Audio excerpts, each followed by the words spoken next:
That last drive was a long field goal, so they probably weren't too upset about it, although here, obviously, they'd like to give up 0. Of course, when they make that type of a field goal that long, you almost give them a little nod of respect to the kicker, like, congratulations, but you do feel pretty good about not giving up anything big. And we'll see if they can knock on this drive. If you're not rooting for the defensive team, that was a fun play to watch. 4th down, all the throwing lanes are covered, and this guy says, let me do it myself, and shows off scrambling ability that you just can't teach. And they'll be looking to build off of a nice drive last time, a drive that really relied on the quarterback. Making good decisions, distributing the ball well, distributing it accurately, keeping it away from danger, a run drive. But now the defense, what adjustments do they need to make in the passing game? Pass rush, That's there's the guys simple, up front, or maybe you bring additional guys, but you've got to disrupt the timing of them throwing the football. We'll see if they can disrupt. And that was what a lot of people call an explosive run, gave them good yardage. They went blitz defensively, Charles, and things were paved well coming from the linebacker position. I love the way that you described it, paved well.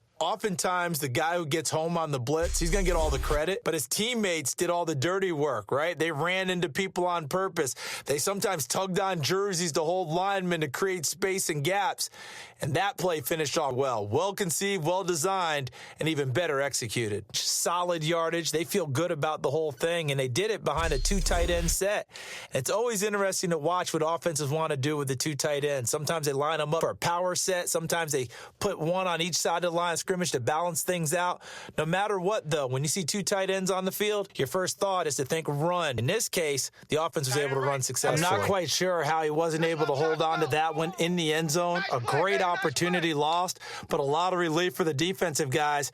When they get into film next week, they're going to want to know what happened. Where was the breakdown that allowed a touchdown?